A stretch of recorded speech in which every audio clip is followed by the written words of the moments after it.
Assalamualaikum warahmatullahi wabarakatuh.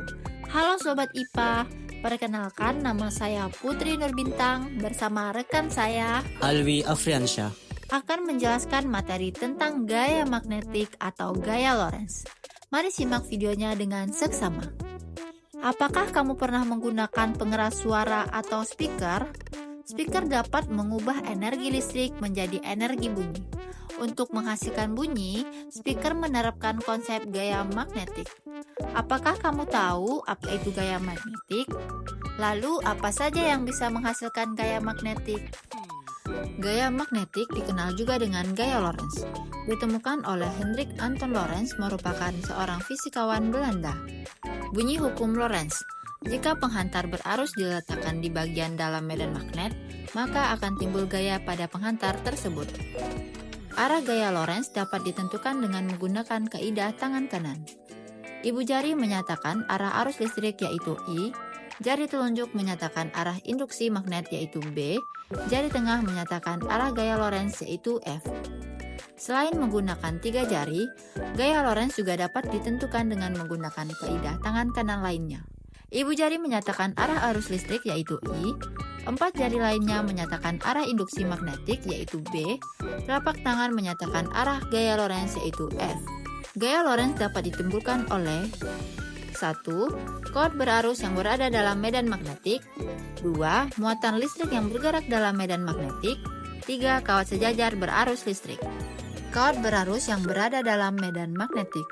Jika kawat penghantar berarus berada dalam medan magnetik, arah arus dan arah medan magnetik membentuk sudut theta, maka akan dihasilkan gaya Lorentz yang dirumuskan dengan persamaan F sama dengan B dikali I dikali L dikali sin theta. F gaya Lorentz dengan satuan Newton, B induksi magnetik dengan satuan Tesla, I kuat arus listrik dengan satuan ampere, L panjang kawat penghantar dengan satuan meter, theta sudut antara B dengan I. Muatan listrik yang bergerak dalam medan magnetik. Jika muatan listrik sebesar Q bergerak dengan kecepatan V dalam sebuah medan magnet homogen B dengan arah V dan arah B membentuk sudut theta, maka akan dihasilkan gaya Lorentz yang dirumuskan dengan persamaan F sama dengan B dikali Q dikali V dikali sin theta. Dengan F, gaya Lorentz dengan satuan Newton, B induksi magnetik dengan satuan Tesla, Q muatan listrik yang bergerak dengan satuan Coulomb, V kecepatan gerak muatan listrik dengan satuan meter per second, theta sudut antara B dengan V. Arah gaya Lorentz pada muatan listrik yang bergerak dalam medan magnetik ini bergantung pada jenis muatan partikelnya. Jika muatan Q adalah muatan positif, maka arah V akan sejajar dengan I. Sedangkan jika muatan Q adalah muatan negatif, maka arah V berlawanan dengan I. Jika arah medan magnet B tegak lurus dengan arah kecepatan V, nilai theta 90 derajat menyebabkan lintasan muatan berbentuk lingkaran sehingga muatan mengalami gaya sentripetal yang besarnya sama dengan gaya Lorentz.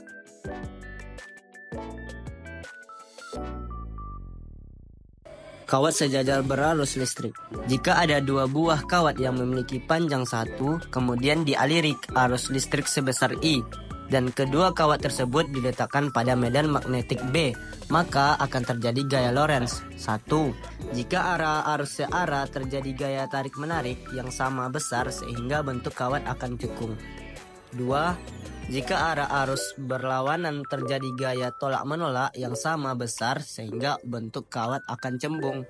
Dasar gaya Lorentz pada kawat sejajar berarus listrik dapat ditentukan dengan persamaan F1 sama dengan F2 sama dengan mu 0 dikali I1 dikali I2 dikali L per 2pi dikali A. F1 sama dengan F2 adalah gaya Lorentz dengan satuan Newton. I1 sama dengan I2 adalah kuat arus listrik dengan satuan ampere.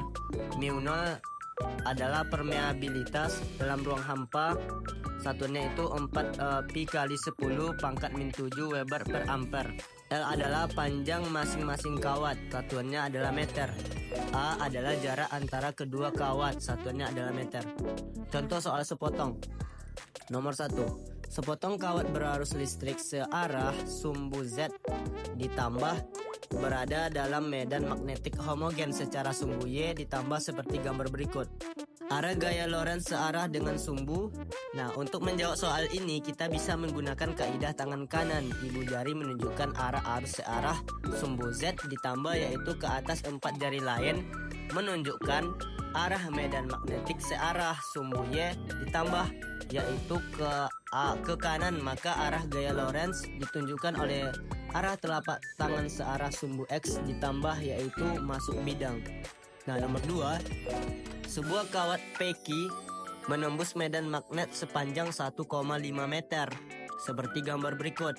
Jika kawat PQ dialiri arus sebesar 3 ampere dan besar medan magnet 200 mt, besar dan arah gaya Lorentz pada kawat PQ adalah untuk menentukan arah gaya Lorentz kita dapat menggunakan kaidah tangan kanan. Ibu jari menunjukkan arah arus I yaitu ke kanan, jari telunjuk menunjukkan arah medan magnetik B yaitu masuk bidang, maka jari tengah menunjukkan arah gaya Lorentz. Oke, itu saja pembahasan kali ini tentang gaya magnetik gaya Lorentz. Terima kasih dan sampai jumpa kembali.